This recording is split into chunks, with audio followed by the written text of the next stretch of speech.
ஆதிசக்தி நீலாம்பரி நாராயணி நமஸ்துதே நமஸ்துதே. இந்த பிடிபி சேனலிலே ஒரு பகுதியாக சொல்லிட்டு வரோம். இது அண்ணாமலையில் வந்து அண்ணாமலையார அம்பாள் பாடி மகிழ்ந்தா போன வீடியோவில் காமிச்சோம். இதை பூதகணம் அண்ணாமலையில் வரவங்களுக்கு என்ன செய்யுது, என்ன அருள் புரியுது என்பதை வந்து விளக்கமாக ஒன்று சொல்லிட்டு வரோம். இது அண்ணாமலையார் உண்ணாமலை அம்மாள் அருகில் இருக்கா. போன வீடியோவில் அண்ணாமலையார் பாடி தேடிட்டு இருக்கா. இப்போ உண்ணாமலை அம்மா அண்ணாமலையை சொல்ற, தேடுதே மனமே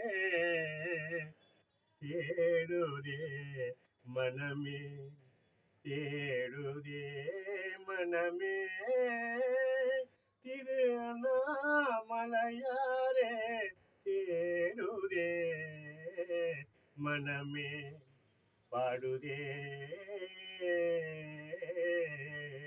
மகிமை திரு அண்ணாமலையாரை பாடுதே உன் மகிமை திரு அண்ணாமலையாரை தேடி சென்றவர்க்கு பிறவி இல்லையே. இதை தேடி சென்றவர்க்கு பிறவி இல்லையே. உண்ணாமலையான் அருள்வாலே அண்ணாமலையாரை தேடி சென்றவர்க்கு பிறவி இல்லையே. உண்ணாமலையான் அருள்வாலே திரு அண்ணாமலையே ஜெகமே திரு அண்ணாமலையே ஜெகமே இந்த ஜெகமே இந்த ஜெகமே. அம்மா அண்ணாமலையரை பார்த்து நம்ம அக்கினி உருவடியை எடுத்தோம். மலையை விட்டு கீழே வந்திருக்கும். இங்கே நம்மளை பல வழியில பூட்டி மகிழ்கிறார்கள். நம்மளை தேடி ஒருமனதாக வரவர்களுக்கு அவர் பிறவி அறுக்க வேண்டும்.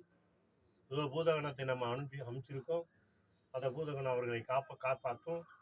அக்னி சரத்திலே நிகர்பட்டவர்களுக்கெல்லாம் அருள் புரியும். இந்த திருவண்ணாமலையிலே இருக்கும் அக்னி குரூபத்திலே உருவெடுத்தவர். அந்த அக்னி மலையிலே பல மூலிகை நிறைந்தது. எத்தனை முனிவர்கள் சித்தர்கள் கோடான கோடி பெருமை உடையவர்கள்லாம் வாழ்ந்த இடம். இன்றும் வாழ்ந்து கொண்டுதான் இருக்கிறார்கள். மகா சக்தி உடையவர்கள் கண்களுக்கு தென்பட மாட்டார்கள்.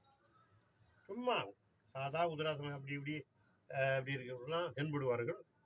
இறைவனுடைய சிறப்பு யார் மகிமையோடு இருக்கிறார்களோ இந்த மானிட கண்களுக்கு தென்பட மாட்டார்கள். இறைவனுடைய சிறப்புடையவர்கள் கண்களுக்கு மட்டும் தென்படுவார்கள். இது இறைவனுடைய நிகர். அன்றும் சரி இன்றும் சரி. அப்பேற்பட்ட ஒரு வல்லமையுடைய திரு அண்ணாமலையுடைய நிகரை போற்றி மகிழ்ந்திருக்கின்றோம். அடுத்த நிகர் யார் வருகிறார் பார்ப்போம். ஓம் டி ஆதிசக்தி நீலாம்பரி நாராயணி நமஸ்துதே நமஸ்துதே. லைக் பண்ணுங்க, ஷேர் பண்ணுங்க, கமெண்ட் பண்ணுங்க, சப்ஸ்கிரைப் பண்ணுங்க.